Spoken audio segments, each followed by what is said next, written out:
Alef geldi, bir harf miktarını uzattık. C. İkincisi Y. Y sakin olacak. Harfin altında olacak, esre olacak. Mesela C gibi. Burada gene sakin dediğimiz nedir? Hareketsiz. Sonraki oturma, tema, adhunma, şükür karam khode bar umat emhas tamam gök din beda. Asar milyaj dokhunem, saraj dokhunem az cüze خوش dokhunem şükür karam rahme khode. Haz dakana wala barawaran pırında sawa rında lwan rında. Tarkana o diyosine khobkhun mariya khara gyara. Wala şükür karam khode ne poşmanım.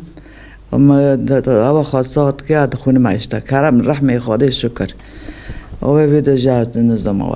Çok azimliyim. Okumak için çok şey yaptım, çaba sarf ettim. Her gün okuyorum ölülerimize. Yasin, Tabarika, Amme, Cuma, Fetih sureleri devamlı gönderiyorum. Ondan sonra hatim yapıyoruz, cüz okuyoruz. 9 sene önce başladık. 60 yaşında başladım. Okulun kapanmasına 20 gün vardı. Allah'ın izniyle o zaman hocamız Zeynep Karakuş'tu. 20 günde Kur'an'a geçtim çok şükür. Kur'an hediye ettiler bana. Şimdiki hocamız da Ayşe Betül Alkayış. Allah razı olsun. Çok seviyorum. Çok da memnunum. İnşallah ölünceye kadar da gelmeyi düşünüyorum. Hiç utanmasınlar, çekinmesinler. Aslında ben de öyle bir insandım. Fakat Kur'an'a gelince, Kur'an okumaya başlayınca çok şükür, çok mutluyum, çok huzurluyum. Sıkıntılarım vardı. Kur'an okudukça açıldım, rahatladım. Allah'a 1000 defa şükür. Her kelimesi için okudukça gözyaşı döküyorum. Daha önce niye okumamışım diye. Ama benim annem babam hasta olduğu için onlara bakmak zorunda kaldım.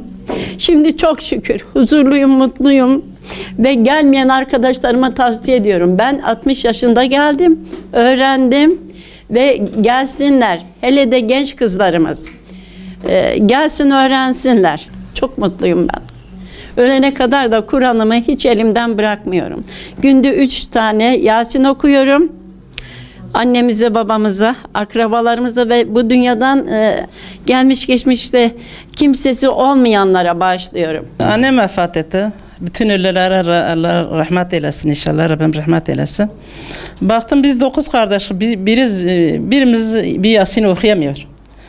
Ben buraya geldim Tekrarköy'de buraya geldim baktım dedim Kur'an'a gideyim ya. Ölülerimiz ölüyor. Biz Kur'an'ı okuyamıyoruz. Biz bilmiyoruz. Hamdü senalar olsun. Çok şükür. Şimdi duyum bir ölü var ama okuyayım. Yasin açayım okuyayım. Bir hasta var okuyayım. Öğrencilere okuyayım. Çok şükür. Ayşe Hoca bile su gibi okuyayım çok şükür. Bütün süreleri. Hatimi yapıyorum. Geçenlerde bir arkadaşımız öldü. Ama hatimim vardı başladım onun ruhuna. Bütün gelenler diyor ki yani utanıyorlar, çekiniyorsa gelsin. Öğrenme yani yaş değil yani. Eğer yaşlı olursa, eğer genç olursa gelsin bunun öğrenmesi lazım. Bize kalacak bu, bize öbür dünyaya gidecek bu. Başka dünyanın malı bize kalır mı ki? Kur'an-ı Kerim bize kalır. Hazreti Muhammed Efendimiz'e ruhuna ona eğilmiş. Biz de okuruz onun ruhuna da önce onun ruhuna zaten hediye ediyoruz. Sonra da bütün ölülerimize hediye ediyoruz.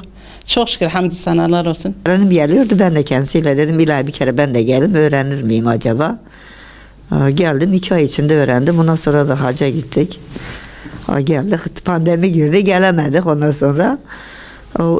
Geçen sene geldik işte 3-4 ay. İyi okuyorum yani. Herkes gelsin öğrensin ne olacak sanki? Allah'ın ilmini insan öğrenmek çok güzel bir şey.